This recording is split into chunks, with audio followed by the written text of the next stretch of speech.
हाय दोस्तों, मैं हूं आशीष और आप सबको इंडिया में जान पर स्वागत है। लद्दाख के गलवान घाटी में हिंसक झड़प के बाद भारत और चीन की सेनाएं आमने सामने हैं।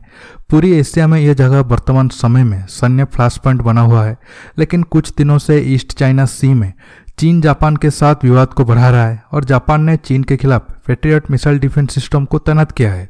अगर विवाद कम न हुआ और हालात जंग की ओर जाता है तो इस जंग में अमेरिका को भी उतरना पड़ेगा, जिसके बाद चीन की हालत काफ़ी खराब हो सकता है। अगर ऐसा होता है ये भारत के लिए अच्छा है। ऐसा मैं क्यों कह रहा हूँ, जानने के लिए आप आखिर तक ये वीडियो को देखते रहिए। दरअसल सेनकाकू आइलैंड को लेकर अब दोनों देशों के बीच विवाद बढ़ रहा है। सिर्फ चीन जापान नहीं, ये आइलैंड पर ताइवान भी अपना दावा जताता है, क्योंकि ये आइलैंड ताइवान के नज़दीक है। लेकिन चीन जापान जैसे देशों के सामने ताइवान का दावा कमज़ोर हो गया है।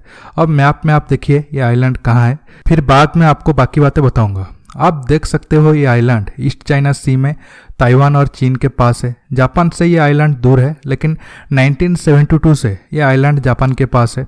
आपको सेनकाकू आइलैंड के इतिहास के बारे में और डिटेल्स में बताता हूँ ताकि आपको समझने में आसानी हो। देखिए 1885 तक ये आइलैंड चीन के कब्जे में था, लेकिन 1885 और 90 के बीच चीन और जापान के बीच भयानक जंग होता है। चीन बुरी तरह से हारता है और ये आइलैंड 1945 तक जापान के पास होता है। और कभी भी चीन ये आइलैंड जापान से वापस लेने की कोशिश भी नहीं की, क्योंकि तब जापान की मिलिट्री और इकोनॉमी ताकत बहुत ज़्यादा थी। लेकिन जब 1945 में जापान अमेरिका के आगे सरेंडर करता है, तब ये आइलैंड अमेरिका के कब्जे में आ गया।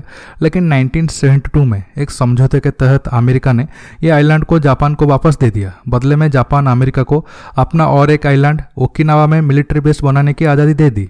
अब जानते हैं चीन अब सेनकाकू आइलैंड में विवाद को क्यों बढ़ा रहा है। देखिए, चीन नहीं चाहता है कि उसके इतने नज़दीक में अमेरिका और जापान का प्रेजेंस रहे, इसलिए अब वो ये आइलैंड को वापस लेना चाहता है।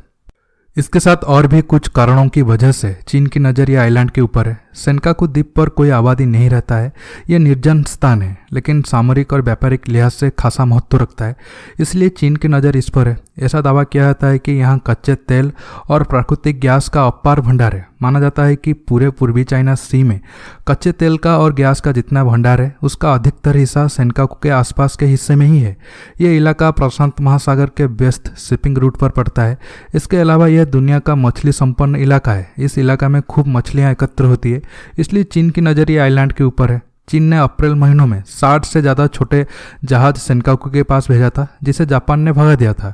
अब कुछ दिन पहले ही चीन की एक पनडुब्बी इस एरिया के आसपास था, जिसे जापान के नौसेना ने खदेड़ दिया था। अब आप मैप में देख पा रहे होंगे, सेनकाकू के पास जापान के ओकिनावा आइलैंड भी है और यहाँ अमेरिकन बेस है। चीन के लिए इतना आसान नहीं होगा सेनकाकू आइलैंड पर कब्जा करना। फिर भी अगर चीन ऐसा करता है तो जापान और चीन के बीच जंग होगा। ऐसे में अमेरिका को जंग में कूदना पड़ेगा, क्योंकि जापान और अमेरिका में 1951 में सैन फ्रांसिस्को संधि है, जिसके तहत जापान की रक्षा की जिम्मेदारी अमेरिका की है। इस संधि में यह भी बात लिखी गई है कि जापान पर हमला अमेरिका पर हमला माना जाएगा। इस कारण अगर चीन कभी भी जापान पर हमला करता है तो अमेरिका को जापान के बचाव में उतरना पड़ेगा। इसके साथ अब अमेरिका ने पहली बार अपने 11 न्यूक्लियर कैरियर स्ट्राइक ग्रुप में से 3 को एक साथ प्रशांत महासागर में तैनात किया है। माना जा रहा है कि कोरोना वायरस और साउथ चाइना सी में चीन के बढ़ते दखल को रोकने के लिए अमेरिका ने यह तैनाती की है। अमेरिका ने जिन 3 एयरक्राफ्ट कैरियर को प्रशांत महासागर में तैनात किया है वह है USS Roosevelt, USS Nimitz, USS Ronald Reagan. अगर अब चीन, जापान और अमेरिका के बीच जंग जैसा हालत होता है, इसका फायदा भारत को होगा, क्योंकि चीन की ध्यान ईस्ट चाइना सी और साउथ चाइना सी में ज़्यादा रहेगा। तब भारत मौके का फायदा उठा के लद्दाख में चीन को अच्छा सबक सिखा सकता है।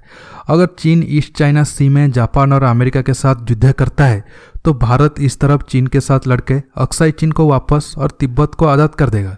मैं पर्सनली चाहता हूँ कि अगर युद्ध का शुरुआत होता है तो ये चीन, जापान और अमेरिका के बीच हो, ताकि भारत इस सिचुएशन का ज़्यादा फायदा उठा सके। दोस्तों, आज की वीडियो में बस इतना ही। ये वीडियो आपको कैसा लगा नीचे कमेंट करके बताइए। ये वीडियो को लाइक शेयर करने के साथ साथ मेरे चैनल को सब्सक्राइब करना मत भूलिए। सब्सक्राइब बटन के पास जो बेल आइकन है उसे प्रेस करिए, ताकि आगे आप मेरे आने वाले वीडियो को मिस ना कर सके। दोस्तों, रहता हूँ, बहुत जल्द एक न्यू टॉपिक के साथ मिलूंगा। नमस्कार, जय हिंद।